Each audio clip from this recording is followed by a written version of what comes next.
إن الحمد لله نحمده ونستعينه ونستغفره ونعوذ بالله من شرور أنفسنا ومن سيئات أعمالنا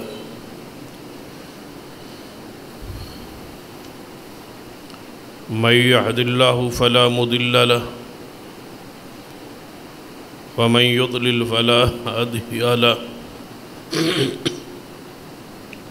أشهد أن لا إله إلا الله وحده لا شريك له وأشهد أن محمدًا عبده ورسوله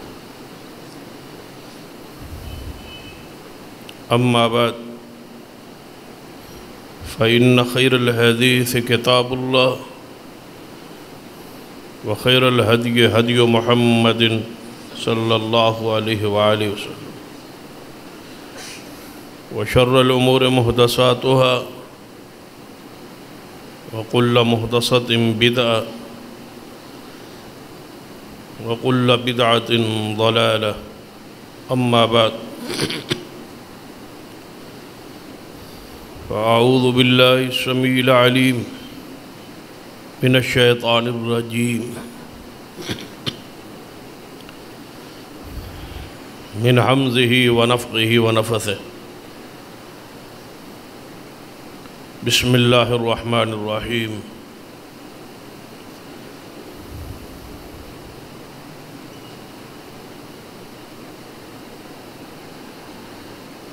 الذين آمنوا وهاجروا وجاهدوا في سبيل الله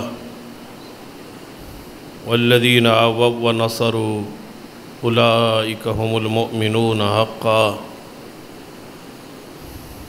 لهم مغفرة ورزق كريم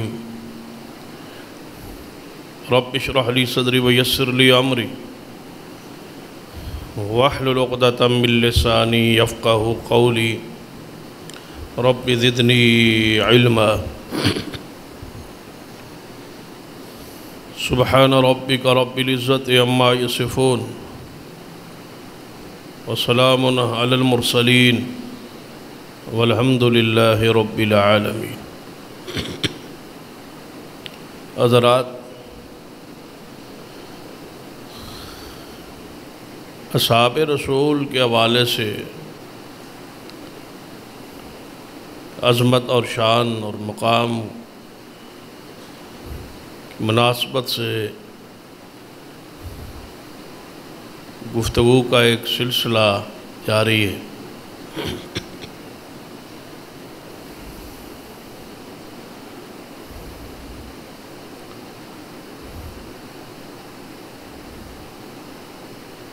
اس کو انشاءاللہ ایک دو خطبات میں کلوز کریں گے۔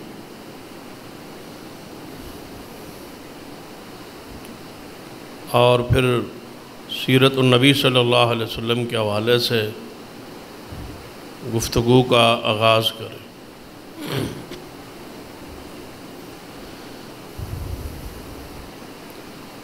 صحابہ کرام کے خلاف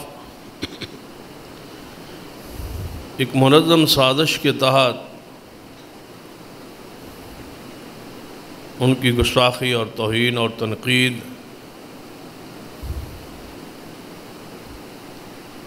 یہودیوں نے اسلام کے لبادے میں شروع کی۔ نبی اکرم صلی اللہ علیہ وسلم کے زمانے میں مسلمانوں میں کوئی بھی صحابہ کرام رضوان اللہ علیہ مجمعین کے خلاف بولنے والا کوئی مسلمان نہیں تھا، اور صحابہ محفوظ تھے۔ یہودیوں نے کوشش کی کہ اسلام کے اندر داخل ہو گئے، اس خلافت کو،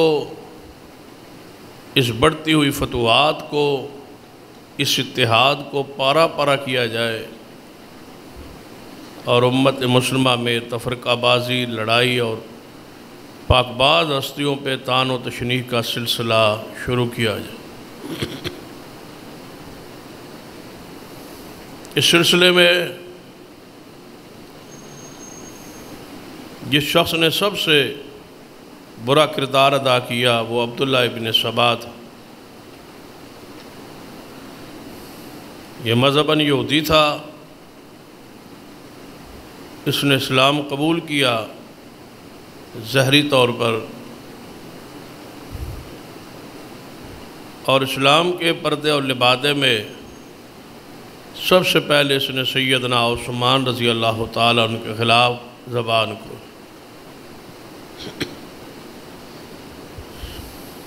شروع میں اس کا اختلاف سیاسی نوعیت کا تھا کہ سیدنا عثمان رضی اللہ تعالیٰ کربا پروی فرما رہے ہیں، گورنرز اپنی مرضی کے لگائے ہیں، اپنے خاندان سے لگائے ہیں، اس قسم کے اعتراضات اٹھائے،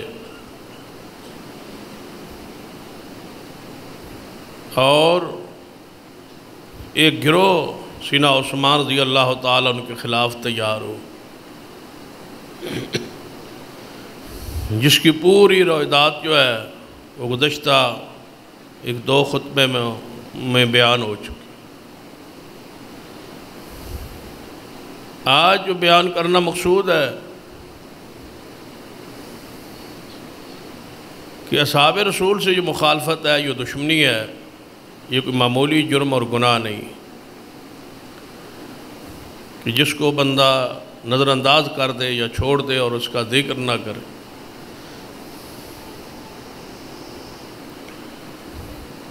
ذرا دوسرا حصہ دیکھی،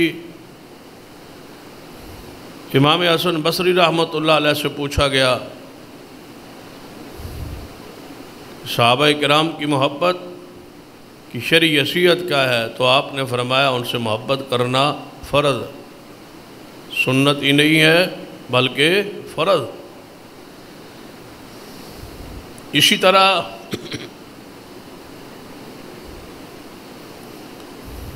بہت سارے اقوال محدثین کرام کے موجود ہے۔ امام سعید بن مسیب رحمہ اللہ فرماتے ہیں کہ جو بندہ ابو بکر عمر عثمان علی سے محبت کرے اور عشرہ معاشرہ کے جنتی ہونے کی گواہی دے اور سیدنا امیر معاویہ رضی اللہ تعالیٰ کے لیے رحمت اور مغفرت کی دعا کرے، بس یہی بندے کی ذمہ داری ہے، یہی مسلمان کی ذمہ داری ہے۔ اگر اس میں یہ تین خوبیاں موجود ہوں تو اللہ پر لازم ہے کہ اس بندے کو بغیر حساب کی جنت کا داخلہ دے دے۔ یہ اتنا آسان معاملہ ہے۔ یہ اولیاء اللہ سے جنگ ہے، کیونکہ حدیث ہے صحیح البخاری میں نبی اکرم صلی اللہ علیہ وسلم نے ارشاد فرمایا کہ جو بندہ میرے نبی علیہ السلام کی حدیث ہے اور آپ راوی ہیں، روایت کرتے ہیں، اور حدیث قدسی ہے، اللہ تعالیٰ فرماتے ہیں کہ جو بندہ میرے ولی سے، میرے دوست سے دشمنی رکھے، وہ اللہ تعالیٰ فرماتے ہیں کہ وہ مجھ سے اعلان جنگ کر رہا ہے۔ یہ اللہ سے اعلان جنگ ہے۔ صحابہ کرام سے بڑے اولیاء اللہ کون ہو سکتے جن کی ولایت پر اتفاق اور اجماع ہے؟ صحابہ کرام کے بعد ولایت کی گواہی ہماری گواہی کی محتاج ہے۔ یہ پھر سننے بعد صحابہ کرام کے بعد جس کو ولی کہا گیا یا جس کو ولی مانا گیا یا جس کو پارسا کہا گیا، وہ بندوں کی گواہی پر ہے،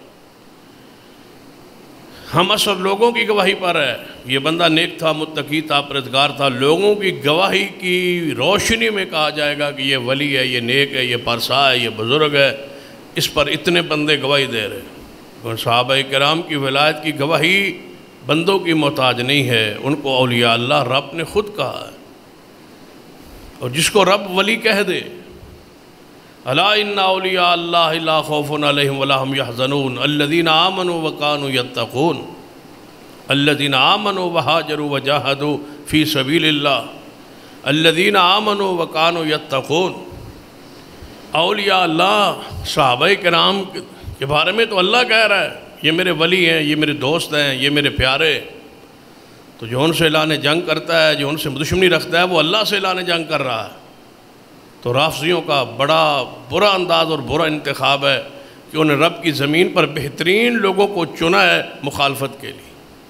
کنتم خیر امہ اخرجت للناس، تم بہترین امت ہو۔ کون؟ صحابہ کرام۔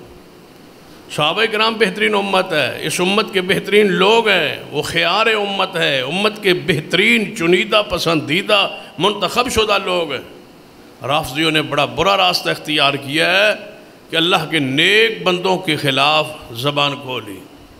یہ اعلان جنگ ہے اللہ سے، اور بھلا جو بندہ اللہ سے اعلان جنگ کرے، ذرا آپ سوچیں پھر کامیاب کون ہوگا؟ بندہ ہو سکتا ہے، بندے کی بس کی بات ہی نہیں ہے۔ تو اللہ تعالیٰ نے اس سزا کے طور پر جو صحابہ کرام سے بغض رکھا گیا، عناد رکھا گیا، اللہ تعالیٰ نے اس کی سزا کے طور پر، گرفت کے طور پر، پکڑ کے طور پر اس گروہ پر بہت ساری ذلتیں اور رسوائیاں جو ہے وہ مسلط کی۔ شاید آپ کو نظر نہ آئے، ہمیں نظر نہ آئے، لیکن اللہ کے بندوں نے، اولیاء اللہ نے، محدثین کرام نے ان ساری ذلت اور رسوائیوں کا ذکر کیا ہے جو اللہ کی طرف سے رافضیوں پر مسلط کی گئی۔ بڑا گناہ کیا ہے، بڑا جرم کیا ہے، بڑے پاکیزہ لوگوں کو چنا ہے گالی کے لیے، توہین کے لیے، تنقیص کے لیے۔ تو اللہ تعالیٰ کی غیرت کیسے برداشت کر سکتی ہے؟ تو اللہ تعالیٰ نے ان پر بہت ساری ذلتیں اور رسوائیاں مسلط کی ہے۔ ذرا قرآن پاک اور حدیث کا مطالعہ کیجیے اسی حوالے سے کہ جو اصحاب رسول کا دشمن ہے، مخالف ہے، یعنی اس راستے پہ نہ چل نکلنا کہ کوئی بندہ تحقیق کے نام پر، کوئی بندہ مطالعہ کے گھمنڈ پر اور اپنے علم کی بنیاد پر اور چند تاریخی کتابیں پڑھ کے بندہ حرزہ سرائی کرے اصحاب رسول کے خلاف، زبانیں روک کے رکھے۔ خود نبی علیہ السلام نے فرمایا کہ جب میرے ستاروں کے بارے میں کوئی بات آ جائے تو فرمایا خاموش ہو جایا کرو، بات نہ کیا کرو، یہ ستاروں کی تاثیر وغیرہ جو ہے، فرمایا یہ اس کی کچھ حیثیت نہیں ہے، اس بارے بات نہیں کرنی۔ تقدیر کے بارے میں اگر بات سمجھ نہ آئے تو رسول اللہ نے فرمایا خاموش رہو، تقدیر پر بحث نہ کرو وگرنہ الجھ جاؤ گے۔ اسی طرح رسول اللہ نے فرمایا جب میرے صحابہ کا ذکر آئے تو ان کے خلاف کوئی بات نہ کرنا، چپ رہنا، وگرنہ یہ بہت بڑا ایسا فتنہ ہے صحابہ کرام کے خلاف بولنا کہ اللہ کی طرف سے بہت ساری عذاب اس بندے کے حق میں لکھے جاتے ہیں جو صحابہ کرام کی تکفیر کرتا ہے، تنقیص کرتا ہے، توہین کرتا ہے۔ ایسے لوگ موجود ہیں جنہوں نے اصحاب رسول کے خلاف بغض کا مظاہرہ کیا ہے، کسی ایک صحابی کے خلاف۔ اور ایک بات بڑی پتہ کی ایک محدث نے لکھی ہے، اگر آپ اس پہ غور کریں تو فرماتے ہیں کہ میرے نزدیک تو اتنا کہنا بھی جائز نہیں ہے صحابہ کرام کے حوالے سے کہ فلاں صحابی کا شان کم ہے اور فلاں کا زیادہ ہے۔ پھر غور کریں، فرماتے ہیں کہ میرے نزدیک تو اتنا کہنا بھی جائز نہیں ہے کہ فلاں صحابی کا شان کم ہے اور فلاں کا زیادہ ہے، بس اتنا کہنا جائز ہے۔ میں کیا سمجھتا ہوں، میں کیا کہتا ہوں؟ فرماتا ہے میرے خیال میں یہ کہتا رہا کرے فلاں صحابی کی بڑی شان ہے، بڑی شان ہے، بہت زیادہ شان ہے، بہت زیادہ شان ہے، لیکن یہ نہ کہا کریں کہ فلاں صحابی کی شان فلاں سے کم ہے۔ یہ کہیں کہ فلاں فلاں سے بڑا ہے، لیکن یہ نہ کہیں کہ فلاں فلاں سے شان میں کم ہے۔ ہمارے ذمہ بڑائی بیان کرنا ہے، تعریف کرنا ہے، توصیف کرنا ہے۔ اگر اس طرح سمجھ نہیں آئی تو اس طرح کہے کہ سیدنا ابو بکر کی شان سیدنا عمر سے زیادہ ہے، سیدنا عمر کی شان سیدنا عثمان سے زیادہ ہے۔ یہ نہ کہیں کہ عمر کی شان سیدنا ابو بکر سے کم ہے، یہ نہ کہیں، کم کا لفظ استعمال نہ کریں کہ سیدنا عثمان کی شان سیدنا علی سے زیادہ ہے، سیدنا علی کی شان باقی صحابہ سے زیادہ ہے، یہ کہتے رہیں، لیکن یہ نہ کہیں کہ فلاں صحابی کی فلاں صحابی سے شان کم ہے۔ یہ کہتے رہیں کہ فلاں نبی کی شان فلاں نبی سے زیادہ ہے، فلاں نبی کی شان فلاں نبی سے زیادہ ہے، یہ کہتے رہیں، لیکن یہ نہ کہیں کہ فلاں نبی جو ہے اس سے فلاں نبی کم ہے۔ فرمایا انبیاء میں بھی یہ بات نہ کہے اور صحابہ کرام میں بھی کبھی یہ بات نہ کہیں۔ بڑھائی بیان کرنا ہماری ذمہ داری ہے، کمی بیان کرنا ہماری ذمہ داری نہیں۔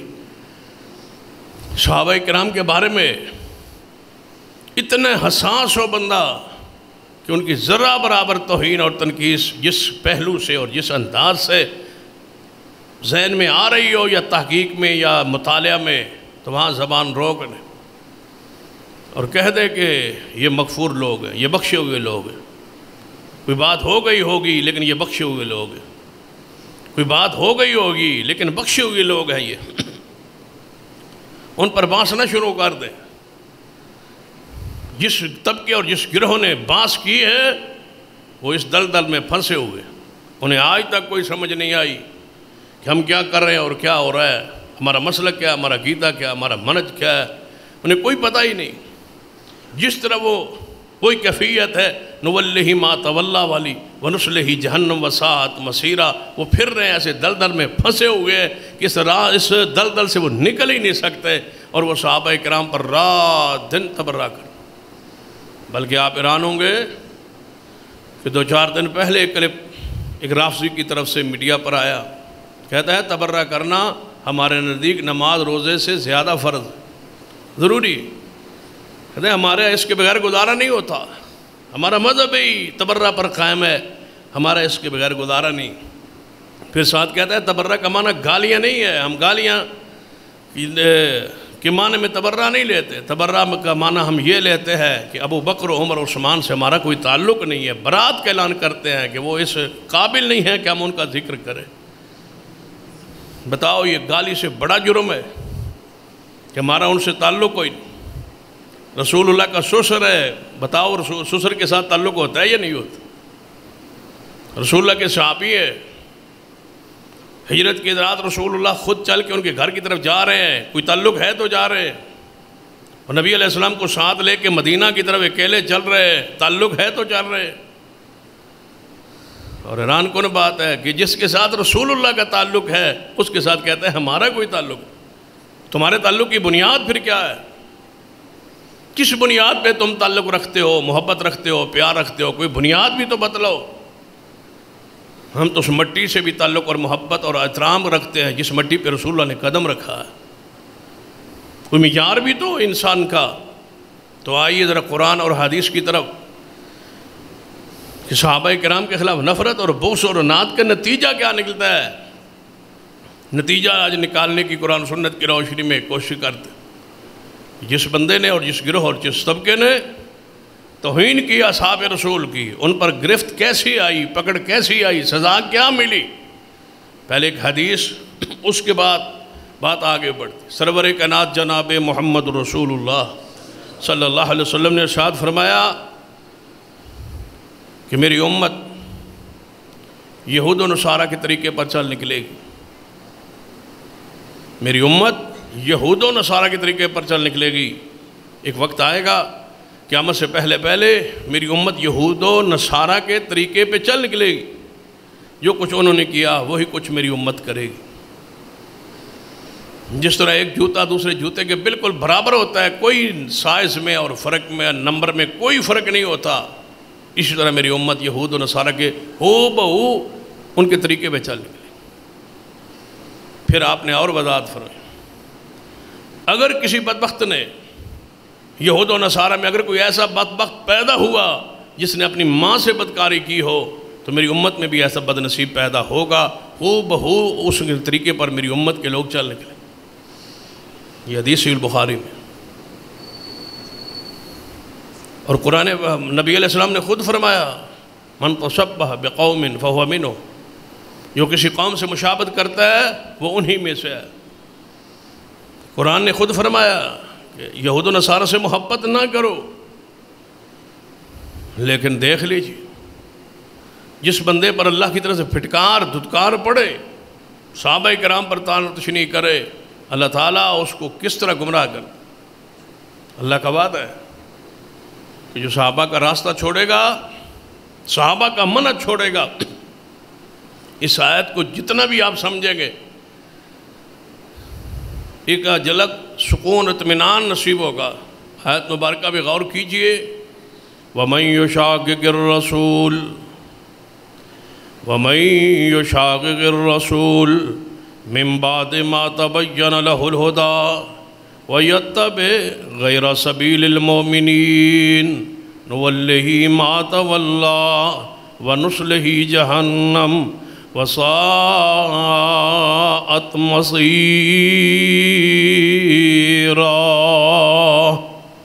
فرمایا جو رسول اللہ کی نافرمانی کرے اور صحابہ کے راہ کو چھوڑ دے، کسی اور راہ پر چلے۔ حکم تو تھا صحابہ کے راہ پر چلنے کا، لیکن اس نے راہ تو صحابہ کا کیا اپنانا تھا، اس نے صحابہ کو ہی برا کہنا شروع کر دی، وہ برے ہیں نعوذ باللہ، وہ غلط ہیں نعوذ باللہ، وہ پھر گئے اسلام سے۔ قیامت تک حکم تھا کہ صحابہ کے راہ پہ چلنا ہے، ان جیسا ایمان لانا ہے، ان جیسا عقیدہ اپنانا ہے، ان جیسے اعمال کرنے، لیکن بجائے اس کے ان کے راہ پہ چلے، یہ انہی کی مخالفت شروع کر دی کہ یہ خود ٹھیک نہیں ہے، جس راہ پہ رب نے ان کو چلائے اور رب کہتا ہے ان کے راہ پہ چلو، یہ راہ ہی ٹھیک نہیں۔ تو پھر ذرا غور کیجئے رب کی طرف سزا کیا دی ہے، نولہ ما تولی، پھر ایسے شخص کو ہم پھیر دیتے ہیں وہ جدھر پھرنا چاہتا ہے، آخر کار ٹھکانہ تو جہنم ہے، وہ دلدل میں پھنس جاتا ہے، نکل نہیں سکتا۔ ذرا پڑھی یہود و نصارہ کا قرآن پاک میں ذکر موجود ہے، انہوں نے کیا کیا کیا ہے، اور اولیاء اللہ کی دشمنی کی وجہ سے ان رافضیوں پر وہ عذاب کس طرح مسلط ہوا، وہ اعمال کس طرح ان کی زندگی میں بنے آئے، ان کا حصہ بنے، جو خالص یہودیوں کا کردار تھا، جو یہودیوں پر گرفت اور عذاب کے طور پر چیزیں نازل ہوئیں، آج وہ رافضیوں میں موجود ہے۔ یہودی کیا کرتے تھے؟ سیدنا موسیٰ علیہ السلام کوئی طور پہ چلے گئے 40 راتوں کے لیے، 30 کے لیے گئے تھے، اللہ نے 10 دن وہاں بڑھا دی، 40 راتیں کوہ طور پر رہے موسیٰ علیہ السلام، رب سے ہم کلام ہونے گئے، صرف 40 دن۔ اور جب موسیٰ علیہ السلام گئے ساری قوم توحید پر تھی، صحیح عقیدے اور صحیح منہج پر تھی، کتنی جلدی گمراہ ہوئی، صرف 40 دنوں، 40 دنوں کے اندر انہوں نے بچڑے کی پوجا شروع کی۔ سیدنا عثمان رضی اللہ تعالیٰ عنہ کتنے دن معصور ہوئے، کتنے دن بند ہوئے؟ 40 دن۔ پیچھے کون تھے؟ موسیٰ علیہ السلام اپنی قوم میں کس کو چھوڑ کے گئے؟ ہارون علیہ السلام۔ اور اس امت کا ہارون کون ہے؟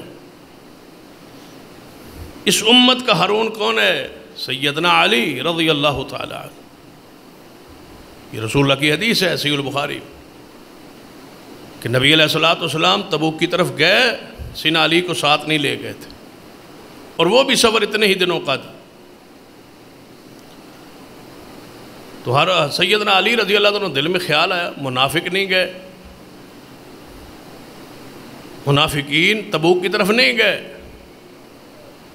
اور مجھے رسول اللہ نے حکم دیا کہ آپ نے بھی نہیں جانا، تو منافق کیا کہیں گے؟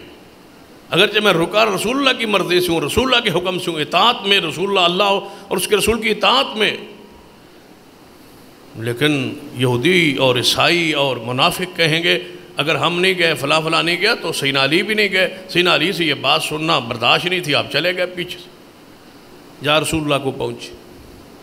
رسول اللہ نے فرمایا علی آپ کو تو وہاں چھوڑ آئے تھے اور آپ یہاں آ گئے۔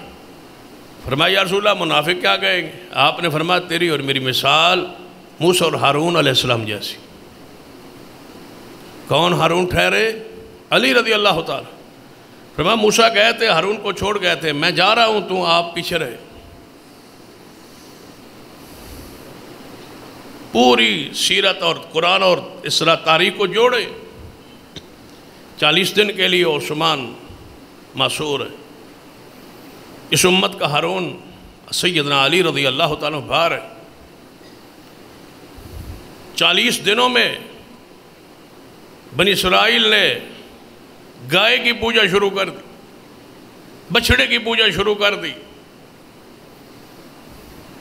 اور اس قوم نے 40 دنوں میں جو طوفان بدتمیزی برپا کیا سیدنا عثمان کے خلاف، وہ اللہ کی پناہ۔ قتل پر تیار ہو گئے، سیدنا عثمان کے خون کو بہانے پر تیار ہو گئے۔ سیدنا علی سمجھاتے رہے، ہارون امت سمجھاتے رہے، ایسا نہ کرو، یہ خلیفۃ المسلمین ہے، اس کے پہرے پر اپنے بیٹوں کو حسن و حسین کو کھڑا کیا، ایسا نہ کرو۔ ہارون علیہ السلام بھی اپنی قوم کو سمجھاتے رہے کہ یہ بچڑے کی پوجا نہ کرو۔ یہ بچڑا کیسے بنا تھا؟ سامری نے زیورات لیا عورتوں سے، بنی اسرائیل کی قوم سے زیورات مانگے کہ مجھے زیورات دو، میں سونے کا ایک معبود تجھے بنا دوں۔ اس نے سونے کے زیورات لیے، وَاتَّخَذَ قَوْمُ مُوسَىٰ مِن بَعْدِهِ مِنْ حُلِيِّهِمْ، ان کے زیورات لے کے اس نے بچڑا بنایا۔ مِنْ حُلِيِّهِمْ عِجْلًا، زیورات سے بچڑا بنایا، اور بچڑا بنا کے جسد لہ خوار، ایک بچڑا، ایک جسم، ایک بت، ایک صورت سونے کی بنائی۔ پھر کیا کیا؟ تصور کرنا ذرا، 40 دنوں میں یہ حالت ہوئی، اور ادھر 40 دنوں میں بھی یہی حالت ہے، بس تھوڑا سا فرق تھا کہ ادھر بچڑا تھا اور ادھر گھوڑا تھا۔ یہ وہی کیفیت ہے، وہی گرفت ہے، وہی عذاب ہے۔ شاید ہم نے قرآن کو، حدیث کو، دین کو، شریعت کو اس رنگ میں سمجھا نہیں ہے، غور نہیں کیا۔ یہ گرفت ہے، یہ پکڑ ہے، جو نبیوں کی تعلیمات کو چھوڑ دے اور جو پیاروں پر تان کو تشنیع کرے، ان کو اللہ تعالیٰ جانوروں کی پوجا پہ لگاتا ہے۔ اور یہ بچڑا ہے اور یہ گھوڑا ہے، دونوں کی آپس میں مشابہت ہے۔ وہ صرف بچڑا نہیں ہے، اس میں کا گھوڑے کے ساتھ بھی تعلق ہے۔ گھوڑے کے ساتھ تعلق کیسا ہے؟ جب موسیٰ علیہ السلام واپس آئے نا، تو آپ نے فرمایا، سامری تو نے کیا کیا ہے؟ یہ گھوڑا بنانے والا اور یہ بچڑا بنانے والا وہ سامری تھا۔ سامری تو نے کیا کیا ہے؟ کہتا ہے میرے دل میں بس خیال ہے، وہی تو اس پر نہیں آتی نا، نبی تو نہیں ہے نا، بس میرے دل میں خیال آیا ایک معبود بنا دوں، تو میں نے ان کو سونا ان سے لیا اور ان کا ایک بچڑا بنا دی۔ فرمایا پھر یہ بچڑا، اس میں سے آواز آتی تھی، جس طرح گائے بولتی ہے، بچڑا بولتا ہے، وہ بچڑے کی آواز آنے لگی۔ آواز کیسے آتی تھی؟ اب ذرا اس کا بچڑے کا گھوڑے سے تعلق جوڑ۔ پوچھا کہ تجھے یہ بات کیسے سوجھی؟ تو نے یہ بچڑا کس رنگ میں بنایا؟ وہ ایسے، اس میں ہوا کا اندر داخل ہونا نکلنا ایسے رنگ میں تھا کہ ایک آواز پیدا ہوتی تھی جیسے بچڑا بول۔ وہ کہنے لگا، قَالَ بَصُرْتُ بِمَا لَمْ يَبْصُرُوا بِهِ، میں نے ایک چیز دیکھی، یہ قرآن ہے، میں نے ایک چیز دیکھی جو انہوں نے نہیں دیکھی۔ فَقَبَضْتُ قَبْضَةً مِّنْ أَثَرِ الرَّسُولِ، میں نے جبریل علیہ السلام کو دیکھا، وہ گھوڑے پر سوار تھے، تو ان کے گھوڑے کے قدموں سے نیچے میں نے مٹی اٹھا لی، تو میں نے اس میں ڈالی، اس میں آواز پیدا ہو۔ گھوڑے اور بچڑے کا تعلق گہرا ہے۔ بچڑا بنا ہے سونے کا، آواز کس سے پیدا ہوئی؟ گھوڑے کی سموں کی مٹی سے۔ اور گھوڑا جبریل علیہ السلام کا، کہتا وہ مٹی میں نے اس میں ڈالی، آواز آنے لگی۔ اللہ کی طرح آزمائش تھی، یہ کرتے کیا ہے؟ قرآن پاک نے کیا فرمایا؟ قرآن پاک کے انداز سے غور کرو۔ اللہ تعالیٰ فرماتے ہیں، أَلَمْ يَرَوْا أَنَّهُ لَا يُكَلِّمُهُمْ وَلَا يَهْدِيهِمْ سَبِيلًا، مشرکوں کو، بے ایمانوں، بے دینوں کو اتنا بھی نہیں پتا چلا کہ وہ معبود کیسے ہو سکتا ہے جو ان سے بات نہیں کر سکتا۔ أَلَمْ يَرَوْا أَنَّهُ لَا يُكَلِّمُهُمْ، ان سے یہ تو کلام نہیں کرتا، وَلَا يَهْدِيهِمْ سَبِيلًا، کوئی راہ نہیں بتلاتا، بولتا نہیں، کوئی گفتگو نہیں کرتا، بات نہیں کرتا، تو ان کو معبود، مشکل کشا، جدروار، نفع نقصان کا یہ مالک، یہ یاد کیسے، یہ کیا کر رہے ہیں؟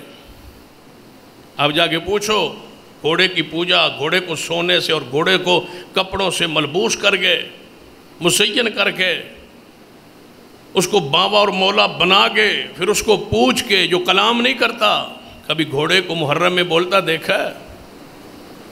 وہ راہ بتلاتا ہو، کوئی بات کرتا ہو؟ قرآن کہتا ہے بات نہیں کرتا ان سے وہ بچڑا اور ایجل اور گھوڑے کا جو آپس میں جوڑ ہے مٹی اور سونے کا، کلام نہیں کرتا، بات نہیں کرتا، لیکن یہ پوج رہے۔ کیوں پوج رہے؟ کہ انہوں نے ہارون علیہ السلام کی بات کو نہیں مانا۔ ہارون علیہ السلام فرماتے رہے یہ شرک ہے، یہ شرک ہے، یہ کفر ہے جو تم کر رہے ہو، نہیں مانا، نام لیتے رہے، صدقے جائیں، یا اے ہارون آپ پہ صدقے جائیں، آپ پہ قربان جائیں، بات نہیں مانی۔ ان بدبختوں نے، بلوائیوں نے، مصریوں نے، قاتلین عثمان نے سیدنا علی کی محبت کا نام تو لیا لیکن سیدنا علی کی بات نہیں مانی۔ یہ ہارون ہے اس امت کا، علی رضی اللہ تعالیٰ عنہ، بات نہیں مانی۔ وہ فرماتے رہے کیوں مارتے ہو خلیفۃ المسلمین کو؟ نہیں مانی انہوں۔ پھر اللہ نے گرفت دی اور سزا دی۔ اللہ تعالیٰ نے سامری کے اندر اس شرک کی وجہ سے، ہارون علیہ السلام کی مخالفت کی وجہ سے، گائے کی پوجا اور گھوڑے کی پوجا کی وجہ سے، کیونکہ صرف گائے بچڑا میں اس لیے نہیں کہہ رہا کہ اس کا تعلق گھوڑے کے ساتھ، بچڑے اور گھوڑے کی پوجا کے ساتھ اللہ نے پھر سزا کیا دی؟ اللہ نے اس کے وجود پر بیماری نازل کی، جس بیماری کو نام پتہ نہیں آپ کیا دیں گے، اس بیماری کو کیا کہا جا سکتا ہے؟ میں تو کرونا ہی کہوں گا۔ یہ بیماری اللہ نے سامری پر مسلط کی۔ مفسرین نے لکھا ہے کہ اس کی بیماری کا انداز یہ تھا جو اس کو ہاتھ لگاتا اس کو بخار چڑھ جاتا۔ اب آپ بتائیں ہاتھ لگانے سے جو بخار چڑھ رہا ہے یہ کون سی بیماری؟ یہی جو اس کو ہاتھ لگاتا اس کو بخار چڑھ جاتا۔ جب بخار اس طرح پھیلنے لگا تو قرآن پاک نے اس کی وضاحت کی۔ رب نے فرمایا اے سامری قال فاضب، جا تو تیری سزا کیا ہے؟ فَإِنَّ لَكَ فِي الْحَيَاةِ أَن تَقُولَ لَا مِسَاسَ، تو یہی کہتا پھرے گا، جو بندہ آپ کے قریب آئے گا اس کو کہے گا تھوڑا سا پیچھے، تیرے اور مجھ میں تھوڑا سا فرق ہونا چاہیے، اگر تو قریب آ گیا میرے ساتھ تو میری بیماری تجھے لگ جائے۔ یہ قرآن میں ہے۔ یہ گھوڑے کی پوجا کی وجہ سے، بچڑے کی پوجا کی وجہ سے یہ بیماری شروع ہوئی اور بیماری لگی۔ اور اگر آپ کا حافظہ ہو تو پاکستان میں کرونا جب داخل ہوا تو کس سرحد سے، کوئٹہ پارلی سرحد سے، کس ملک سے داخل ہوا؟ ایران سے۔ وہاں سے لوگوں کو روک کے رکھا، قرنطینہ کیے رکھا کہ یہ لوگ واپس جائیں گے۔ باقی تو لوگوں کو بعد میں بدنام کرنے کی کوشش کی۔ اصل تو یہ کافروں سے، چائنا سے اور دیگر ممالک سے، جہاں یہ گھوڑے اور جہاں یہ جانوروں کی اور جہاں یہ بچڑوں کی پوجا ہوتی ہے، وہاں ان ممالک سے اس بیماری کو نکالا گیا، نکلی ہے، اور یہ بیماری اللہ کی طرف سے گرفت اور عذاب ہے صحابہ کی توہین کی وجہ سے۔ وہ کہتا لا مساس، مجھے چھونا نہیں ہے، مجھے مس نہیں کرنا، تھوڑا سا پیچھے رہنا ہے، تقریباً 6 فٹ کا تو فرق ہو، پیچھے پیچھے رہنا ہے، میرے قریب نہ آنا، بیماری لگ جائے گی۔ رب نے فرمایا یہ اے سامری، یہ تیری سزا دنیا میں ہے اور جہنم کی سزا کا ہم تو اس سے وعدہ کرتے ہیں۔ تو انہیں گھوڑے اور بچڑے کی پوجا پہ قوم کو لگایا ہے، ہم تجھے جہنم کے عذاب کا وعدہ دیتے ہیں، اور رب وعدے کی مخالفت نہیں کرتا۔ دنیا میں تو لامساس ہے، تجھے چھونے والا بیمار ہو جائے گا، اس کو یہ بیماری بخار کی لگ جائے گی، اور جب تو مر جائے گا تو تیرے ساتھ وعدہ رب کرتا ہے کہ تجھے جہنم کی سزا دوں گا۔ قرآن کو پڑھی، ہارون علیہ السلام کتنے صبر والے تھے، وہ شرک کرتے رہے، وہ کفر کرتے رہے، وہ کفر کرتے رہے، بچڑے کی پوجا کرتے رہے، آپ سمجھاتے رہے، وعظ و نصیحت کرتے رہے، لیکن تلوار نہیں اٹھی، لڑے نہیں۔ یہی موقف سیدنا علی رضی اللہ تعالیٰ کا تھا۔ قاتلین عثمان آپ کے ساتھ ہیں، آپ ان کے خلاف تلوار اٹھائیں، فرمایا نہیں، وہی صبر، وہی انداز جو ہارون علیہ السلام تھا، فرمایا نہیں، حالات بگڑ جائیں گے، خراب ہو جائیں گے، میں ایسا نہیں کروں، حالات سورنے کا، درست ہونے کا انتظار کرو۔ لیکن سیدنا امیر معاویہ اور دیگر صحابہ کہتے تھے کہ نہیں، انتظار کے بغیر ان کو مارو یا ہمارے حوالے کرو۔ قرآن پاک کو اس انداز میں ذرا پڑھ کے دیکھیں۔ موسیٰ علیہ السلام پھر واپس آئے، جب واپس آئے ہاتھ میں تختیاں تھیں جو اللہ نے آسمان سے نازل کی تھی، جن پر توریت لکھی ہوئی تھی، وہ لے آئے۔ آتے ہی دیکھا کہ گائے کی اور گھوڑے کے وہ اختلاط سے وہ شرک ہو رہا ہے، غصے میں آئے، جلال میں آئے، تختیوں کو نیچے رکھا، پھینک کے نہ ہارون علیہ السلام کے پاس آئے، تم نے اچھی انداز میں میری خلافت کو، میری نیابت کو کیا ہے، یہ کیا ہو رہا ہے؟ داڑھی مبارک کو پکڑ لی ہارون علیہ السلام اور پیغام دے دیا کہ دو نبی آپس میں الجھاؤ ہو چکا ہے، دونوں سے محبت ہے، دونوں سے پیار ہے۔ تو جب ہارون امت اور امیر معاویہ کا اختلاف ہوا ہے تو وہاں ایک سے پیار کیوں؟ دونوں سے پیار کرو، دونوں سے محبت، دونوں سے پیار، دونوں سے عقیدت، دونوں پر ایمان، دونوں سے اظہار محبت۔ الجھاؤ تو ہوتا ہے، ہو گیا۔ فرمایا میری بھائی، میری داڑھی مبارک کو چھوڑو تو صحیح، میری بات تو سنو، میں ان کو سمجھاتا رہا ہوں، میرا قصور نہیں ہے، میرا جرم نہیں ہے، میں ان کو بڑا سمجھایا ہے، لیکن یہ شرک سے باندھ نہیں آئے۔ جب غصہ مبارک ٹھنڈا ہوا موسیٰ علیہ السلام کا، تو فرمایا میری قوم سن لو، یہ بچڑا تمہارا حاجت روا مشکل کشا نہیں ہے۔ کہنے لگے موسیٰ صاحب ہم سے غلطی ہو گئی، کوئی معافی کی صورت ہو سکتی ہے؟ فرمایا ہاں ایک ہے معافی کی صورت، تم پر اللہ کی طرف سے ایک پکڑ، ایک گرفت آ رہی ہے، تم ذرا اس پر پہلے عمل کرو، پھر توبہ قبول ہو۔ کون سی؟ وَإِذْ قَالَ مُوسَىٰ لِقَوْمِهِ یا قوم انکم ظلمتم انفسکم، اے میری قوم آپ نے اپنی جانوں پہ ظلم کیا ہے۔ ظلم کیا کیا ہے؟ تم نے کس کی پوجا کی ہے؟ بچڑے کی، گھوڑے کی پوجا کی ہے، یہ شرک ہے۔ ان الشرک لظلم عظیم، شرک بہت بڑا ظلم ہے، تم نے شرک کیا۔ اتخاذکم العجل، یہ بچڑے کو پکڑنا معبود بنانا یہ شرک ہے، تم نے ظلم کیا ہے۔ وَتُوبُوا إِلَىٰ بَارِئِكُمْ، اپنے رب کی طرف، اپنے پیدا کرنے کے والے کی طرف توبہ کرو۔ توبہ کا طریقہ کیا ہے؟ فَاقْتُلُوا أَنفُسَكُمْ، چھریاں لے لو، اپنے آپ کو مارو، یہ تمہاری سزا ہے۔ جو جانور کی پوجا کرے اللہ نے اس کی سزا رکھی ہے کہ وہ اپنے آپ کو مارے۔ فَاقْتُلُوا أَنفُسَكُمْ، قرآن ہے، فرمایا مارو اپنے آپ کو، یہ اپنے آپ کو مارنے کی سزا ہے۔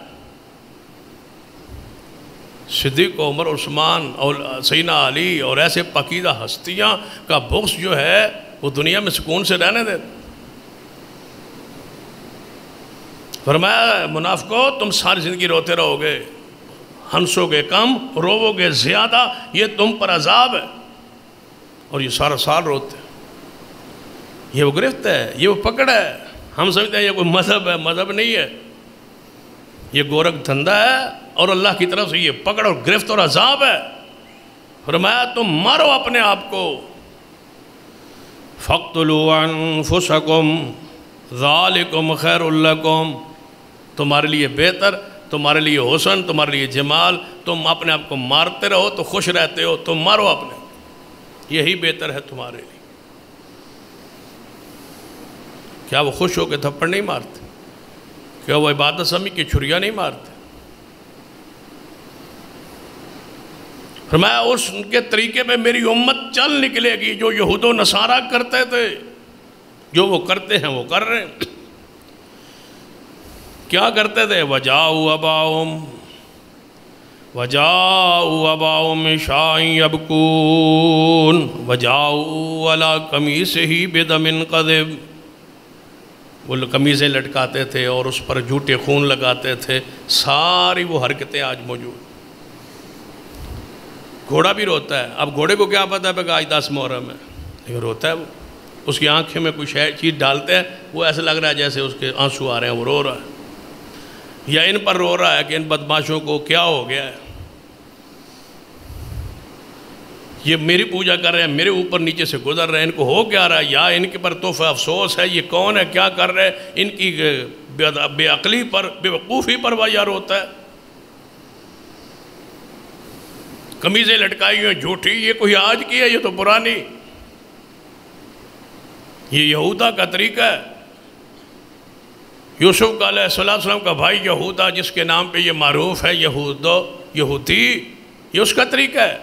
عشاء کے وقت آنا، روتے آنا، جلوس برآمد کرنا اور رونا، ہائے ہائے کرنا، اور اس پہ جھوٹے خون لگانا۔ یہ پورا کربلا جھوٹا بناتے، وہاں کربلا ہو رہا ہے، یہاں کربلا بناتے۔ پچھلی رات ہم ایک دیکھ رہے تھے کلیب، عورتیں لیٹی ہوئی ہیں، ان کے اوپر سے گھوڑا دل ذوالجناح برکت کے لیے گزر رہا ہے۔ یعنی کہ 20 30 40 عورتیں لیٹی ہوئی ہے، ان کے اوپر سے گھوڑا گزر رہا ہے، اور ایک گھوڑا بندہ پکڑ کے گزار رہا ہے۔ عورتیں لیٹی ہیں، بناؤ سنگار کر کے وہ لیٹی پڑی۔ کفر کی انتہا ہے، اور ذلت کی انتہا ہے، اور ضلالت گمراہی کی انتہا ہے۔ لوگ کہتے ہیں کہ یہ بھی کوئی ایک مذہب اور عقیدہ ہے۔ فَاقْتُلُوا أَنفُسَكُمْ، مارے اپنے آپ کو، تب تمہاری توبہ قبول ہو۔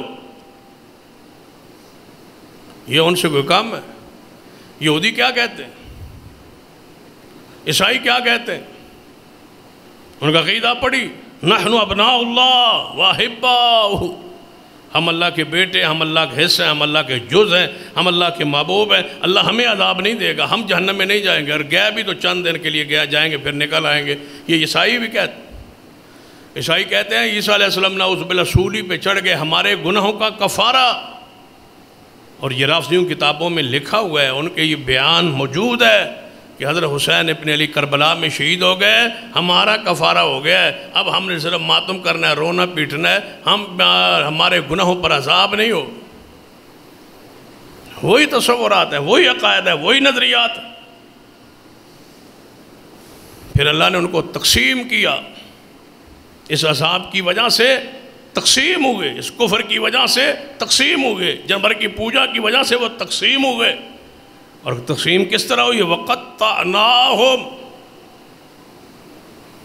اثْنَتَیْ عَشْرَةَ أَسْبَاطًا أُمَمًا، اللہ فرماتے ہیں ہم نے 12 قبیلوں میں، قرآن کے الفاظ ہیں، ہم نے 12 قبیلوں میں ان کو تقسیم کر دیا۔ وہ اپنے آپ کو موسوی نہیں کہلواتے تھے، وہ اپنے آپ کو اثنا عشری کہلواتے تھے۔ ہم اثنا عشری ہیں، 12 قبیلے، 12 سردار، 12 گروہ، 12 گروہ، 12 امام، 12 بزرگ۔ ان سے پوچھ لو، یہ اثنا عشری کہلواتے ہیں کہ ہم بھی اثنا عشری؟ ان کو کہا جاتا ہے اثنا عشری شیعہ، اثنا عشری شیعہ، 12۔ یہ 12 کا عدد انہی سے شروع ہے، یہودیوں سے۔ اللہ نے ان کو 12 قبیلوں میں تقسیم کر کے اثنا عشری قرار دیا تھا۔ یہ بھی وہی اثنا عشری کہتے کہ ہم ان ائمہ کرام کا کیا تعلق ہے ان کے ساتھ؟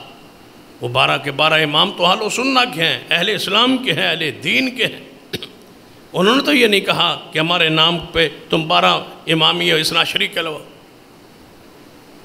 پڑھ لیجئے سیدنا علی رضی اللہ عنہ، یہ پہلے امام ہیں، پھر سیدنا حسن ہے، پھر سیدنا حسین ہے، پھر زین العابدین ہے، پھر امام باقر ہیں، پھر حضرت امام جعفر صادق ہیں، پھر موسیٰ کاظم ہے، پھر علی رضا ہے، پھر امام جواد تقی ہے، امام ہادی نقی ہیں، پھر سیدنا حسن عسکری ہیں، یہ 11 ہوئے اور 12واں امام مہدی، یہ 12 امام. ان کا ان کے مذہب، عقیدے اور ایمان سے کوئی تعلق نہیں ہے. وہ تو اہل سنہ کے امام ہیں، بزرگ ہیں. اللہ ان کی قبروں پہ کروڑوں رحمت نازل فرمائے. یہ کہتے ہیں ہم اثنا عشری. آج تک دیکھ لیے یہودیوں کی طرح ہارون علیہ السلام کو مانتے ادب کرتے تھے. یہودی بات نہیں مانتے. سیدنا علی کی سیرت کو پڑھی، یہ کون سی بات مانتے؟ کیا سیدنا علی نے صدیق کی بیعت نہیں کی؟ کیا سیدنا علی نے سیدنا عمر عثمان کی بیعت نہیں کی؟ ان کے پیچھے 24 سال نماز نہیں پڑھی؟ کیا الگ کوئی امام برگاہ کھڑی کی تھی، الگ کوئی جماعت کھڑی کی تھی، الگ کوئی اذان کھڑی کی تھی؟ جب نہیں کی تھی تو یہ سیدنا علی کی بات کب مانتے؟ سیدنا علی تو ہارون امت ہے. کہ لوگ بات نہیں مان رہے، محبت کر رہے. نبی مان رہے ہیں، بات نہیں مان رہے. ان کو اللہ کا پیارا علی مان رہے ہیں، بات نہیں مان رہے. کیا سیدنا علی رضی اللہ تعالیٰ عنہ نے یہ کلمہ پڑھ کے لوگوں کو مسلمان کیا جو یہ آج کلمہ پڑھتے؟ یہ اذان کیا سیدنا علی کے دور میں شروع ہوئی جو آج دیے جا رہے؟ کیا سیدنا علی رضی اللہ عنہ کا یہی عقیدہ اور یہی منہج تھا جو آج ان کے پاس ہے؟ نہیں ہے. تو پھر کہیے کہ ہارون امت ہیں سیدنا علی، یہ محبت کا دعویٰ کرتے ہیں لیکن ان کی بات نہیں مان. ہارون، ان یہودیوں کا پتہ وصف کیا تھا؟ میری امت یہود و نصارہ کے طریقے پر چل نکلے. یہودیوں کا وصف پڑھ لیجیے. یہودی بیت المقدس سے محبت کرتے تھے، بیت المقدس سے محبت کرتے تھے، بیت اللہ سے نفرت کرتے تھے. یہ یہودیوں کا طریقہ تھا. یہ طریقہ انہی رافضیوں میں موجود ہے. القدس القدس کریں گے، اسرائیل مرد آباد کہیں گے، بیت المقدس کی آزادی کی باتیں کریں گے، اس کے تقدس کی باتیں کریں گے. وہاں یہودیوں نے قدم کیوں رکھا ہے؟ احتجاج کریں گے. اسرائیل مرد آباد کے نعرے لگائیں گے، القدس کی آزادی کے نعرے لگائیں گے، لیکن بیت اللہ میں جا کے جلوس نکال کے وہاں کے امن کو خراب کریں. وہ محبت بیت اللہ سے نہیں ہے جو یہودیوں کے قبضے میں ہے یا تسلط ہے. کس کا؟ بیت المقدس پہ تسلط یہود و نصارہ یہودیوں کا ہے. وہاں محبت انہیں پریشان کر رہی. اسرائیل مرد آباد ہے، وہ تباہ ہونا چاہیے، بیت القدس کو آزاد ہونا چاہیے. وہاں توہین ہو رہی ہے، وہاں توہین ہو رہی ہے. اور بیت اللہ کے خلاف وہی سازشیں جو یہودیوں کی سازشیں بیت المقدس کے بارے میں ہے، وہی سازشیں ان کی سعودی عرب اور بیت اللہ کی طرف. تو یہ تو یہودیوں کا طریقہ تھا. جب بیت اللہ قبلہ تبدیل ہوا تھا تو سب سے زیادہ تکلیف کس کو ہوئی تھی؟ یہودیوں کو. کہ نبی علیہ السلام آگے نماز 16-17 مہینے بیت المقدس کی طرف منہ کر کے نماز پڑھی. یہودی خوش تھے کہ جو ہمارا قبلہ ہے وہی قبلہ انہوں نے بنا کے نماز پڑھ رہے. قد نرا تقلب وجہک فی السماء. رسول اللہ بار بار آسمان کی طرف دیکھتے تھے کہ میرا قبلہ تبدیل ہو جائے. اللہ فرماتے ہیں میرے محبوب جب آپ نے بار بار ہماری طرف دیکھا نا تو ہم نے آپ سے توجہ فرمائی، ہم نے آپ کو راضی کرنے کے لیے تمہارا قبلہ تبدیل فرما دیا. آج کے بعد بیت اللہ تو یہودی سڑ گئے، جل گئے، بوجھ گئے اور پریشان ہو گئے، دکھی ہو گئے اور کہتے تمہاری نمازیں پہلی ضائع برباد ہو گئی. 16-17 مہینے ادھر اور آپ تم بیت اللہ کی طرف منہ کر کے نماز پڑھ. بیت اللہ سے نفرت، بیت المقدس سے محبت، یہ یہودیوں کا ایک طریقہ تھا. مسلمان کون ہوتا ہے جو بیت اللہ سے بھی محبت کرے اور بیت المقدس کا بھی احترام کرے؟ وہ منسوخ قبلہ ہے. سارے نبیوں نے ادھر منہ کر کے نماز پڑھی ہے، وہ واجب الاحترام ہے. وہاں 500 بعض روایات میں 250 نماز پڑھنے کا، وہاں 250 نماز پڑھنے کا ثواب ملتا ہے. وہاں کی زیارت کے لیے تیاری کرنا، سفر کرنا سنت ہے. اس کی زیارت کے لیے اسپیشل بیت المقدس جانا بیسِ اجر و بیسِ ثواب ہے. لیکن بیت اللہ سے محبت اس سے زیادہ ہے.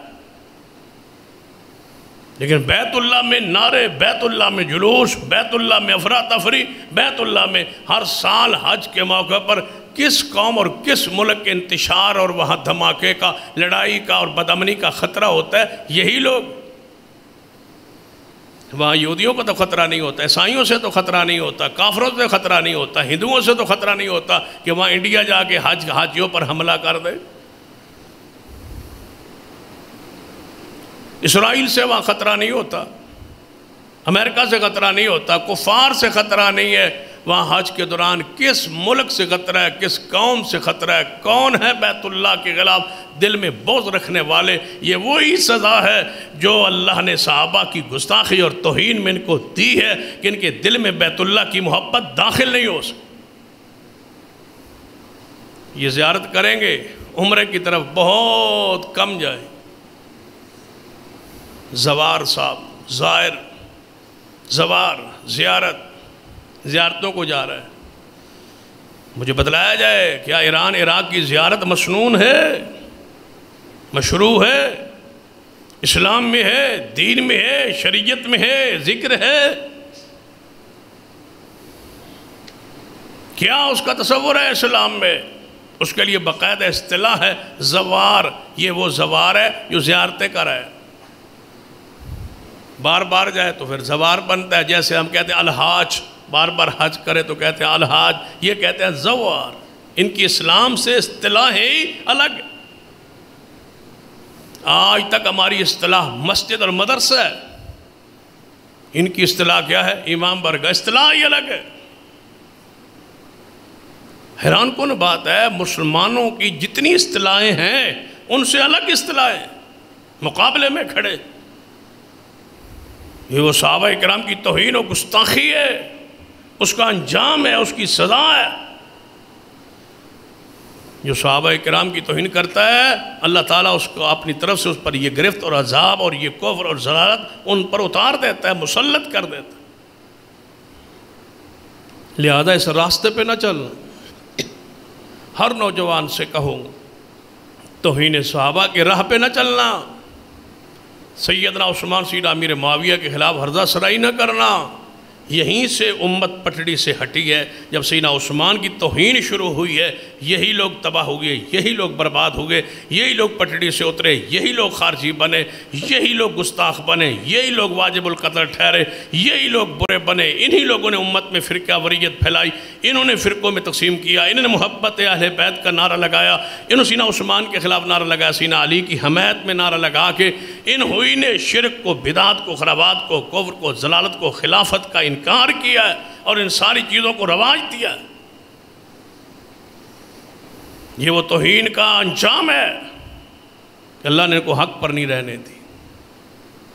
اہل سنہ پر اللہ کی رحمت ہے کہ ہم گناہ گار ہو سکتے ہیں، لیکن عقیدہ اللہ نے وہی دیا ہے جو رسول اور صحابہ پر اترا ہے، جو صحابہ کرام پہ آیا ہے، جو رسول اللہ نے بیان کیا ہے.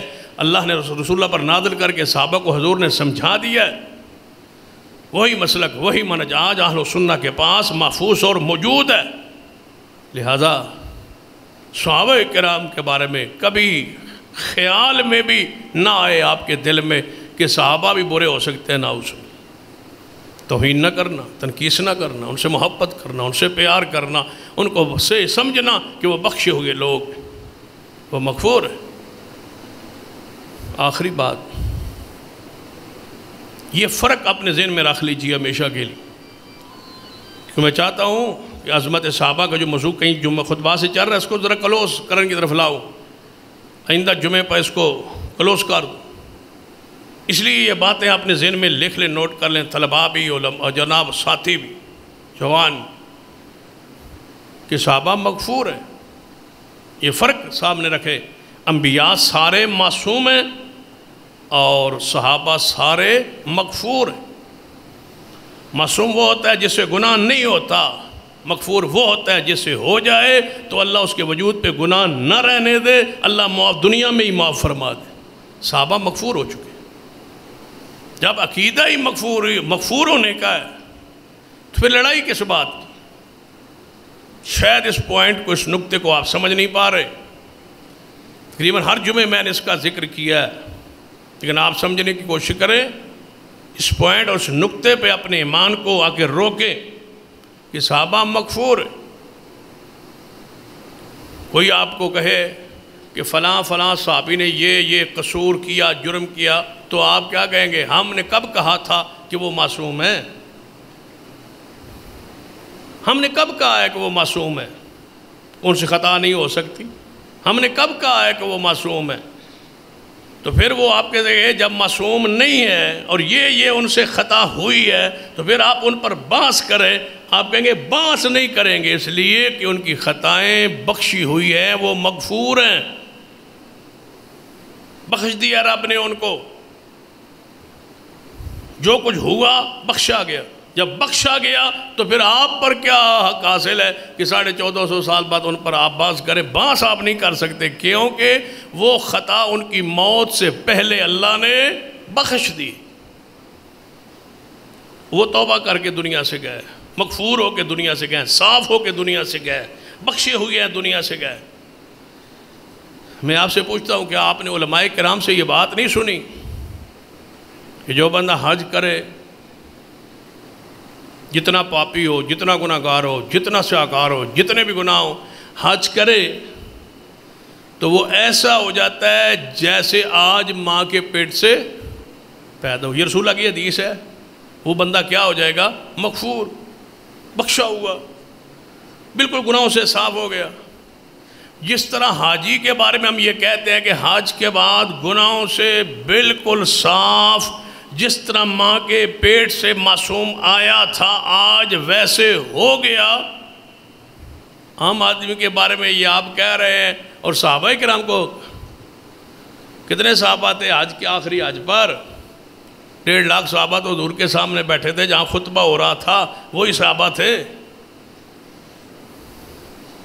رسول اللہ کے ساتھ حج کیا، رسول اللہ کے ساتھ مل کے حج کیا ہے۔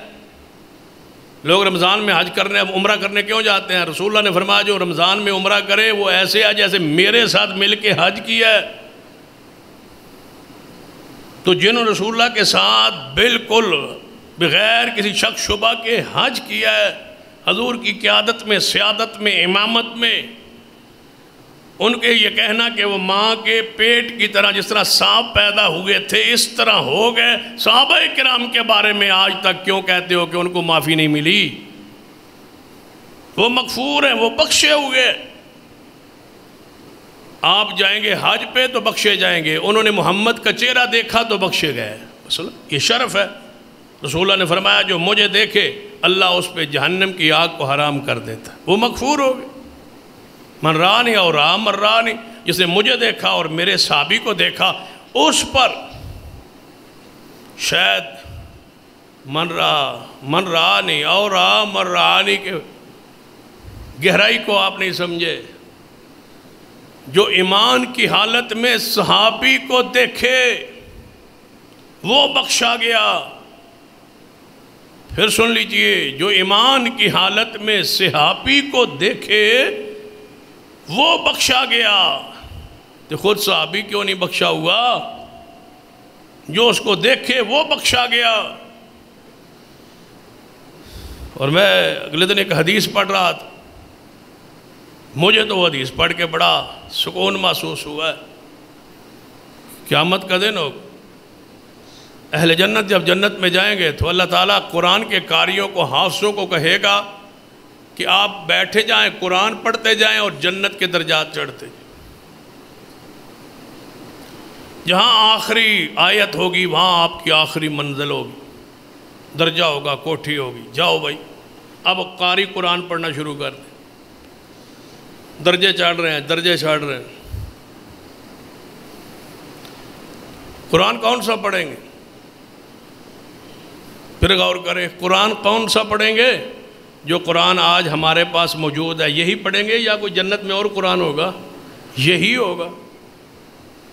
تو جب قرآن پڑھ رہے ہوں گے قراء اور حفاظ جنت میں اور درجے چڑھ رہے ہوں گے، جب اس قرآن میں جو جنت میں پڑھا جا رہا ہے اس قرآن میں صحابہ کا ذکر نہیں ہے، مہاجرین کا، انصار کا، صدیق کا، عمر کا، ثانی اثنین اذ ہما فی الغار، جب یہ آیت جنت میں پڑھی جا رہی ہوگی، جب ابو بکر اور رسول اللہ غار میں تھے، تھوڑا سا اپنے دماغ پہ بھار دیں، بوجھ دیں اور سمجھیں، جنت میں قاری بیٹھا ہے، حافظ بیٹھا ہے اور پڑھ رہا ہے اِلَّا تَنْصُرُوا فَقَدْ نَصَرَهُ اللَّهُ اِذْ أَخْرَجَهُ الَّذِينَ كَفَرُوا ثَانِيَ اثْنَيْنِ إِذْ هُمَا فِي الْغَارِ اِذْ يَقُولُ لِصَاحِبِهِ لَا تَحْزَنْ إِنَّ اللَّهَ مَعَنَا۔ قرآن کی آیت پڑھ رہا ہے قاری، جنت میں یہ درجہ چڑھ رہا ہے، اس آیت پڑھنے سے درجہ چڑھ رہا ہے، اوپر ہو رہا ہے درجہ۔ اس آیت میں ذکر کس کا ہے؟ نبی اور صدیق کا۔